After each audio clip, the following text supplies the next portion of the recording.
Hi friends, இன்றைக்கி twins veg கிச்சனில் ஒரு டே இன் மை லைஃப் வீடியோ தான் பார்க்க போகிறீங்க. இன்றைக்கி நான் மார்னிங் என்ன சமைச்சேன் அப்படிங்கிறத நான் ஷூட் பண்ணலை. ஏன்னா இன்றைக்கி ரொம்ப சிம்பிளாக ரைஸும் அதோட பொடி ஒன்று நாங்கள் ப்ரிப்பேர் பண்ணி வச்சுருக்கோம். அந்த சாதம் போட்டு சாப்பிட்றலான்னு விட்டுட்டேன். ஒரு 10-10:30 மணிக்கு மேலே நல்ல வெயில் வர்றப்போ கிச்சன் டவல்ஸ் எல்லாம் க்ளீன் பண்ணி காய போட்டுடலாம் அப்படின்னு இன்றைக்கி பிளான் பண்ணேன். ஸோ நான் எப்படி கிச்சன் டவல்ஸ்லாம் துவைப்பேன் அப்படிங்கிறத இந்த வீடியோவில் உங்கள் கூட ஷேர் பண்ணிக்கிறேன். ஸோ உங்களுக்கு ரொம்ப யூஸ்ஃபுல்லாக இருக்கும். அதுக்கு நான் ஒரு நல்ல பெரிய பாத்திரம் எடுத்திருக்கேன். அந்த பாத்திரத்தில் நல்ல டேப் வாட்டர் பிடிச்சிக்கோங்க. நார்மலாக நம்ம டேப் தண்ணி வரும் பார்த்திங்களா, அது பிடிச்சிக்கிட்டாலே போதும். ஸோ அதை நான் அடுப்பில் வச்சுட்டு அதில் 1லேருந்து 1.5 டேபிள் ஸ்பூன் அளவுக்கு பேக்கிங் சோடா போட்டுட்டு அதுலேயே நான் கொஞ்சம் வினிகர் போட போகிறேன். ஸோ நிறையா பேருக்கு தெரியும், நிறையா பேர் இது ஃபாலோ பண்ணியிருப்பீங்க. பட் தெரியாதவங்களுக்கு நான் இதை ஷேர் பண்ணிக்கிறேன். ஸோ வினிகர் போட்டோன்னே பார்த்திங்கன்னா லைட்டாக பொங்கும். இதுலேயே நான் கொஞ்சமாக நம்ம துணி துவைக்கிறதுக்கு யூஸ் பண்ணுற டிட்டர்ஜென்ட் பவுடர் கொஞ்சமாக சேர்க்க போகிறேன். ரொம்ப கிடையாது, கொஞ்சம் சேர்த்திங்கன்னா போதும். இப்போ இந்த 3 ஐட்டமும் சேர்த்துட்டு ஸோ கேஸை நான் ஆன் பண்ணிட்டேன். ஸ்டவ் ஆன் பண்ணிட்டேன். இதில் நான் கொஞ்சமாக வேனிஷ் சேர்க்க போகிறேன். வேனிஷ் ஊற்றுனீங்கன்னா உங்களுக்கு அந்த துணியில் இருக்கிற கரை எல்லாமே வந்துடும். இது நார்மலாக நம்ம துணி வாஷ் பண்ணும்போது சேர்ப்போம் இல்லையா, ஸோ அதை நான் இந்த தண்ணியிலேயே கொஞ்சம் சேர்த்துக்கிறேன். இப்போ இதில் நீங்கள் கிச்சன் டவல்ஸ் எல்லாம் அப்படியே சோக் பண்ணிவிடுங்க. இந்த தண்ணியில் நீங்கள் கிச்சன் டவல்ஸை நல்ல ஒரு மிதமான சூட்டில் ஒரு 10லேருந்து 15 நிமிஷம் அப்படியே விட்டுருங்க. அந்த கிச்சன் டவல்ஸ்லாம் அதுலேயே நல்லா கொஞ்சம் நேரம் சூடாகட்டும். அதுக்கப்புறமா நம்ம ஆஃப் பண்ணிவிட்டு ஒரு 1லேருந்து 1.5 மணி நேரம் நான் அப்படியே விட்டுருவேன் டவல்ஸ் எல்லாமே அதில். ஸோ இந்த மாதிரி நான் பண்ணும்போது அந்த டவலில் இருக்கிற அழுக்கு, நம்ம எண்ணெய் பிசுக்கு, நம்ம மேடையில் துடைக்கும் போது இருக்கிற எண்ணெய் பிசுக்கு எல்லாமே வந்துடும். நீங்கள் ரொம்பலாம் ப்ரஷ் போட்டு தேய்க்கவே அவசியம் இல்லை. ஸோ இதில் கொஞ்சம் சோக்கானதுக்கப்புறம் நானே உங்களுக்கு காட்டுறேன் பாருங்கள்.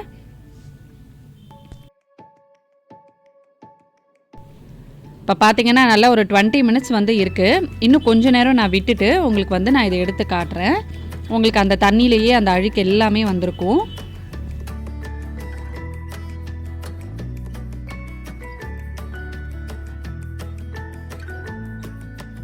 இப்போ நான் ஸ்டவ் ஆஃப் பண்ணிட்டேன். அந்த தண்ணி பாருங்கள் எவ்வளோ அழுக்காக இருக்குது அப்படின்ட்டு. ஸோ ஏன்னா உங்களுக்கு அந்த டவலில் இருக்கிற அழுக்கு எல்லாமே பார்த்திங்கன்னா அந்த தண்ணியில் இறங்கிடுச்சு. ஸோ இது மாதிரி நீங்கள் வீக்லி ட்வைஸ் இல்லை த்ரைஸ் நீங்கள் கிச்சன் டவல்ஸ் எல்லாம் க்ளீன் பண்ணிக்கோங்க. ஸோ இந்த மாதிரி க்ளீன் பண்ணிட்டா டெய்லி நைட்டு சும்மா அதை அலசி போட்டாலே போதும். இப்போ இதை நம்ம இதுக்கப்புறமா லைட்டாக ஒரு தடவை ப்ரஷ் பண்ணி போட்டால் போதும். இன்கேஸ் அழுக்கு இருந்துச்சுன்னா, இல்லைன்னா நல்ல தண்ணியில் போட்டு நல்லா அலசி எடுத்துட்டிங்கனாலே போதும். கிச்சன் டவல்ஸில் நல்லா பளிச்சுன்னு ஆகிடும். இப்போ பார்த்தீங்கன்னா நான் ஒரு 2-3 தடவை நல்ல தண்ணியில் இந்த மாதிரி அலசிட்டு எடுத்து வச்சுருக்கேன். இன்கேஸ் அழுக்கு இருந்தால் மட்டும் நீங்கள் ப்ரஷ் பண்ணால் போதும். அப்படி இல்லைன்னா லைட்டாக ப்ரஷ் பண்ணிவிட்டு அலசி எடுத்துருங்க போதும். இந்த க்ரீன் கலர் டவல் பார்த்திங்கன்னா நான் க்ளீனிங்க்கு யூஸ் பண்ணுவேன். ஸோ அதனால் அதில் டஸ்ட் எல்லாம் பட்டு ரொம்ப கரையாக இருந்துச்சு. இப்போ பாருங்கள் எவ்வளோ பளிச்சுன்னு இருக்குன்னு. ஸோ இது பார்த்திங்கன்னா நான் கிச்சன் மேடைக்கு துடைக்கிறதுக்கு யூஸ் பண்ணுவேன். இன்கேஸ் எண்ணெய் ஏதாவது சிந்திருந்து நம்ம துடைச்சிட்டோம் அப்படின்னா அதில் உங்களுக்கு எண்ணெய் பிசுக்கு நாத்தம் கண்டிப்பாக அடிக்கும். ஸோ இந்த மாதிரி நீங்கள் பேக்கிங் சோடா, வினிகர்லாம் போட்டு அதில் சோக் பண்ணி வச்சுட்டு நீங்கள் இந்த மாதிரி வாஷ் பண்ணி எடுத்து பார்த்தீங்கன்னா கொஞ்சமாக அந்த எண்ணெய் ஸ்மெல்லோ அந்த எண்ணெய் பிசுக்கு ஸ்மெல்லோ சுத்தமாக இருக்காது. இதை நல்லா வெயில் படுற இடத்துல காய வச்சுட்டு நல்லா காஞ்சதுக்கப்புறமா எடுத்து மடித்து நல்லா க்ளீனான இடத்துல வச்சுக்கோங்க. உங்களுக்கு இதை ஸ்மெல் பண்ணி கூட பார்க்கலாம், அவ்வளோ ஃப்ரெஷ்ஷாக இருக்கும். இப்போ நல்லா காஞ்சதுக்கப்புறமா உங்களுக்கு ஈவினிங்காக இதை காட்டுறேன். எப்படி புது டவல் மாதிரி ஆயிடுச்சு பாருங்கள். ஸோ இந்த மாதிரி நீங்கள் ரெகுலராக கிச்சன் டவல்ஸை மெயின்டைன் பண்ணிட்டு வந்தீங்கன்னா உங்களுக்கு லாங் லைஃப் கிடைக்கும். ஸோ ரொம்ப நல்லா க்ளீன் ஆகி ஃப்ரெஷ்ஷாக இருக்கும். இந்த மாதிரி வீக்லி த்ரைஸ் பண்ணுங்கள். இப்போ ஈவினிங் பார்த்திங்கன்னா நான் நிக்கிலுக்காக ஒரு ஸ்நாக் பண்ணேன். ஸோ அதையும் உங்கள் கூட நான் இதில் ஷேர் பண்ணிக்கிறேன். இப்போ நிக்கில் வீட்டில் இருக்கிறதுனால அவனுக்கு டெய்லி ஈவினிங்கில் ஏதாவது ஒரு ஸ்நாக்ஸ் பண்ணி கொடுக்குறேன்.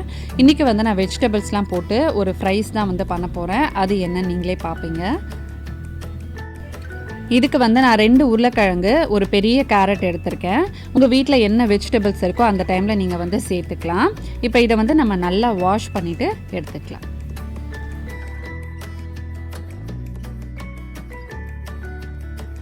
இப்போ நல்லா வாஷ் பண்ணிவிட்டு இந்த மாதிரி பெரிய பெரிய சைஸ்லேயே கட் பண்ணி எடுத்துக்கோங்க. ஏன்னா இதை நம்ம வேக வைக்க தான் போகிறோம். இதை நான் குக்கரில் போட்டிருக்கேன். நல்லா வாஷ் பண்ணிவிட்டு இந்த மாதிரி பீசஸாக கட் பண்ணி எடுத்துகிட்டு இதை நல்லா சோக்கார அளவுக்கு தண்ணி சேர்த்துக்கோங்க.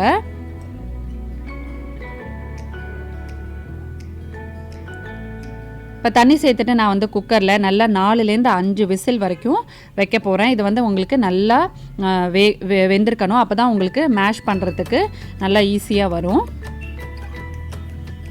இப்போ விசில் போட்டாச்சு. 4 விசில் வந்ததுக்கப்புறமா உங்களுக்கு ஓப்பன் பண்ணி காட்டுறேன்.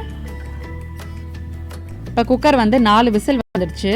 இப்போ விசிலும் நல்லா அடங்கிடுச்சு. இப்போ குக்கர் வந்து நம்ம ஓப்பன் பண்ணிடலாம். இப்போ பார்த்திங்கன்னா உருளைக்கிழங்கும் கேரட்டும் நல்லாவே வந்து வெந்துடுச்சு. இதை வந்து ஒரு கொலாண்டரில் வந்து ஃபில்டர் பண்ணி ஒரு பாத்திரத்தில் எடுத்து வச்சுக்கோங்க. இப்போ பாருங்கள், இப்போ நான் வந்து ஃபில்டர் பண்ணி எடுத்துட்டேன். இதை வந்து நம்ம நல்லா மேஷ் பண்ணிக்க போகிறோம். ஏன்னா இதை வந்து நான் கட்லெட் மாதிரி செய்ய போகிறேன். ஸோ கட்லெட் செஞ்சுட்டு அதுக்கப்புறமா நான் வந்து இதை பால்ஸ் மாதிரியும் செஞ்சேன். அதை நான் எப்படி செஞ்சேன்னு உங்களுக்கு நான் காட்டுறேன். இதில் வந்து நான் கட்லெட்டுக்கு வந்து எப்படி வந்து உருட்டினோ அது மட்டும் நான் காட்டியிருக்கேன். ஏன்னா அதுக்கப்புறமா நான் வந்து பால்ஸ்க்கு செய்யும்போது மொபைலில் பார்த்திங்கன்னா சார்ஜ் இல்லை. அதனால் நான் உங்களுக்கு அதே ப்ரொசீஜர் தான் இதில் வந்து நான் என்னென்ன ஆட் பண்ணியிருக்கேனோ அதையே வந்து நீங்கள் பால்ஸாகவும் பண்ணிக்கலாம். உங்களுக்கு என்ன ஷேப்பில் வேணுமோ நீங்கள் வந்து பண்ணிக்கலாம். ஸ்மைலி மாதிரியும் பண்ணிக்கலாம். நல்லா ஃப்ளாட்டாக இது பண்ணிவிட்டு நம்ம அதுலேயே வந்து ஒரு சின்ன ஃபோர்க் வச்சு ஸ்மைலி மாதிரி அதுக்கு ஷேப் கொடுத்துட்டு அதை வந்து நம்ம ஃப்ரை பண்ணி எடுக்கலாம். இப்போ இந்த மாதிரி இதை நல்லா மசிச்சுக்கோங்க.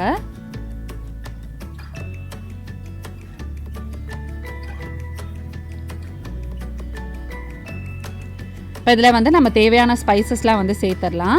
நான் வந்து கொஞ்சம் மஞ்சத்தூள் சேர்த்துருக்கேன். காரத்துக்கு தேவையான மிளகாத்தூள் சேர்த்துக்கோங்க.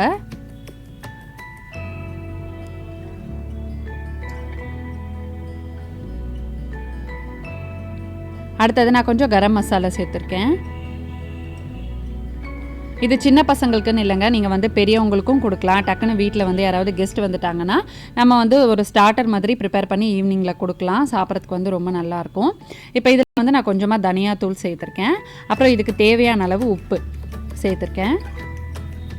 கொஞ்சமாக ஜீரகத்தூள்,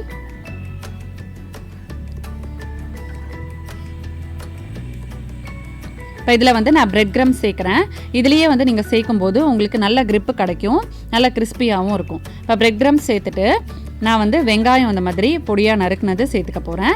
பிரெட் க்ரம்ஸ் இல்லைன்னா நீங்கள் வந்து வீட்டில் பிரெட் இருந்துச்சு, இல்லை ரஸ்க் இருந்துச்சு, இல்லை கார்ன்ஃப்ளேக்ஸ் இருந்துச்சு அப்படின்னா அதை வந்து மிக்சியில் போட்டு ஒரு ஓட்டு நல்லா சுற்றிட்டு நல்லா வந்து பவுடர் பண்ணிவிட்டு அதை வந்து இதில் சேர்த்துக்கலாம். அப்பயும் உங்களுக்கு நல்ல கிறிஸ்பினஸ் கிடைக்கும்.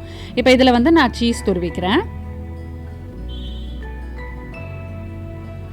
உங்களுக்கு எவ்வளோ சீஸ் வந்து தேவையோ அதுக்கேற்ற மாதிரி நீங்கள் சேர்த்துக்கலாம். இல்லை சீஸ் வேணான்னா அப்படின்னா கூட நீங்கள் வந்து இந்த ஸ்டெப்பை வந்து ஸ்கிப் பண்ணிக்கலாம். இப்போ இது எல்லாத்தையும் சேர்த்து நல்லா மிக்ஸ் பண்ணிக்கோங்க. நான் உங்களுக்கு மிக்ஸ் பண்ணிவிட்டு காட்டுறேன். பாருங்கள், நான் இது மாதிரி ரெடி பண்ணி வச்சுருக்கேன்.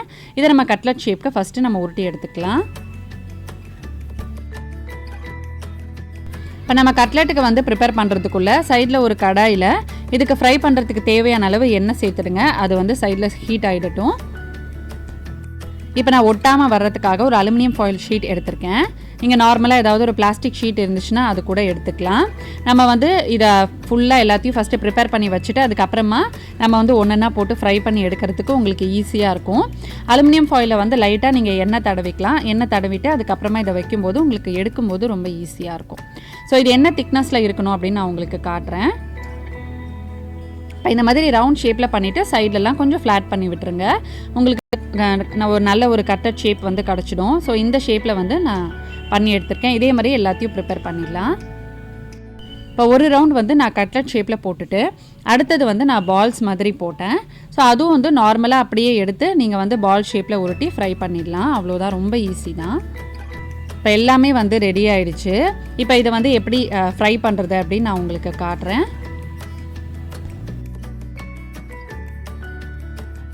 இப்போ எண்ணெய் வந்து நல்லா சூடாக இருக்குது.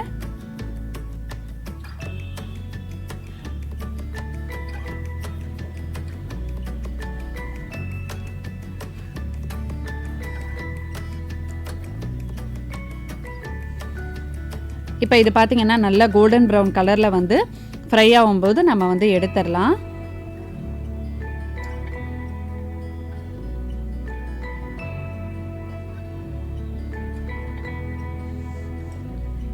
இப்போ நான் உங்களுக்கு எடுத்து காட்டுறேன் பாருங்கள், எந்த ஷேப்பில் வந்து உங்களுக்கு எந்த கலரில் வந்து அது குக் ஆகணுன்ட்டு. இப்போ இந்த மாதிரி நல்லா இன்னும் கொஞ்சம் கலர் வரணும். இன்னும் நல்ல கோல்டன் ப்ரௌன் கலர் வந்ததுக்கப்புறமா நம்ம வந்து எடுத்துடலாம். ஸோ இந்த கலர் வந்தப்புறம் எடுத்துடணும். இப்போ அதே மாதிரி அடுத்த ரவுண்ட் வந்து இந்த மாதிரி பால்ஸ் மாதிரி உருட்டிட்டு நான் வந்து நிக்கிலுக்காக ப்ரிப்பேர் பண்ணேன். ரொம்ப டேஸ்டியாக இருந்துச்சு. ஸோ என்னால் பார்த்தீங்கன்னா மற்றதெல்லாம் வந்து டிஸ்பிளேயில் வைக்க முடியல. ஏன்னா வந்து அதுக்கப்புறமா எனக்கு மொபைலையும் சார்ஜ் வந்து டவுன் ஆகிடுச்சு. ஸோ இதெல்லாம் ப்ரிப்பேர் பண்ணுறதுக்குள்ளே நான் வந்து சார்ஜ் போட்டுட்டு வந்துட்டேன். இல்லைனா இதை வந்து நான் தனி ரெசிபியாக ஷேர் பண்ணியிருப்பேன். ஸோ இது வந்து ட்ரை பண்ணி பாருங்கள். ஏன்னா இப்போ பசங்கள்லாம் வந்து ஹாஃப் இயர்லி லீவில் வீட்டில் இருக்கிறதுனால வீட்லேயே இந்த மாதிரி ஹெல்த்தியாக ப்ரிப்பேர் பண்ணி கொடுக்கலாம். இதை ட்ரை பண்ணி பார்த்துட்டு எப்படி வந்துச்சுன்னு சொல்லுங்கள். இதே மாதிரியே குழந்தைங்களுக்கு கொடுக்குற மாதிரியான நிறைய ரெசிபிஸ் வந்து நான் அப்லோட் பண்ணுறேன். இந்த வீடியோ உங்களுக்கு பிடிச்சிருந்துச்சுன்னா எங்கள் சேனலை லைக் பண்ணி சப்ஸ்கிரைப் பண்ணுங்கள். இன்னொரு இன்ட்ரெஸ்டிங்கான யூஸ்ஃபுல்லான வீடியோவில் உங்களை நான் மீட் பண்ணுறேன். Bye friends.